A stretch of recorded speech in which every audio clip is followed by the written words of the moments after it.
आता बातमीपत्र विस्ताराने। 1 ऑगस्टला शासकीय नियमाप्रमाणे मासेमारी हंगाम सुरू झाला तरी मच्छीमार बांधव खऱ्या अर्थाने नारळी पौर्णिमेला सुरुवात करतात। अशातच मालवण येथे दर्याराजाला नारळ अर्पण करून दर्याराजाचे आशीर्वाद यावेळी त्यांनी घेतले। शिवकालीन ऐतिहासिक परंपरा लाभलेल्या मालवणात नारळी पौर्णिमा मोठ्या उत्साहात साजरी झाली। किल्ले सिंधुदुर्गावरून दर्याला मानाचा श्रीफळ अर्पण झाल्यानंतर मालवण बंदर जेठी येथे शहरातील मच्छीमार, व्यापारी आणि नागरिकांनी सागराला श्रीफळ अर्पण केला। यावेळी दर्याला आपापल्या व्यवसायात उभारी देण्याचे गाराणे घातले। तर मच्छीमार बांधवांनी दर्याची पूजा करत यावर्षी मत्स्य हंगाम बरकत दे, महागाईचे संकट दूर होऊ दे असे साकडे घातले। सिंधुदुर्गावर नारळी पौर्णिमे दिवशी छत्रपती शिवाजी महाराजांच्या आदेशाने किल्ले सिंधुदुर्गावर सोन्याचे श्रीफळ सागराला अर्पण करून त्याला तोफेची सलामी दिली जायची। ही शिवकालीन परंपरा आजही जपली जात आहे। मात्र आता सोनेरी रंगाचा मुलामा लावलेला श्रीफळ किल्लेवासीय तसेच मालवणवासीय सागराला श्रीफळ अर्पण करतात। दुपारी व्यापारी संघाच्या वतीने बाजारपेठेतील हनुमान मंदिरात श्रीफळ ठेवून मालवणच्या भरभराटीसाठी साकडे घालण्यात आले। त्यानंतर व्यापारी संघाचा नारळ ढोल ताशांच्या गजरात मिरवणुकीने हनुमान मंदिर ते बंदर जेठी येथे आणण्यात आला। सायंकाळी 4 वाजता सिंधुदुर्ग किल्लेवासियांनी मानाचा श्रीफळ सागराला अर्पण केल्यानंतर तोफ डागली आणि मालवण व्यापारी संघाच्या वतीने अध्यक्ष उमेश नेरुरकर यांच्या हस्ते बंदर जेठी किनाऱ्यावर विधिवत श्रीफळाची पूजा करून सागराला श्रीफळ अर्पण करण्यात आले।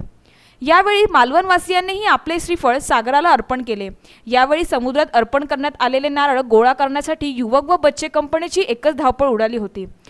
छत्रपतींनी सिंधुदुर्गाची निर्मिती केल्यापासून मालवणमध्ये मालवणची बाजारपेठ अस्तित्वात आली आणि बहुधा त्यावेळपासून हा नारळी पौर्णिमेचा उत्सव प्रतिवर्षी मालवण व्यापारी संघाच्या वतीनं, व्यापारी संघटनेच्या वतीनं साजरा होतो।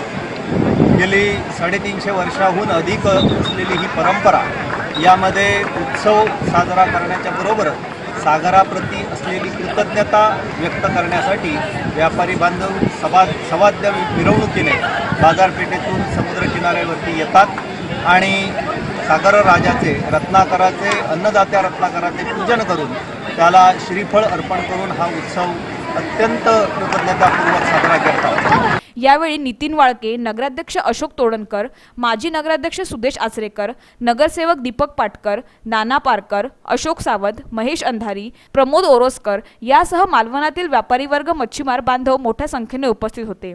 नारळी पौर्णिमा उत्सवात बंदर जेठी येथे विविध ठिकाणाहून आणलेले नारळ लढवले जात होते।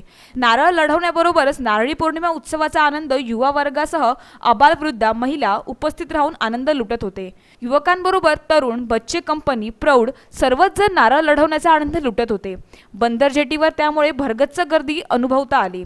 यतीन खोत मित्रमंडळाच्या वतीने महिलांसाठी खास नारळ लढवण्याची स्पर्धा आयोजित करण्यात आली होती। आपा मालणकर, कोकण नाव, मालवण।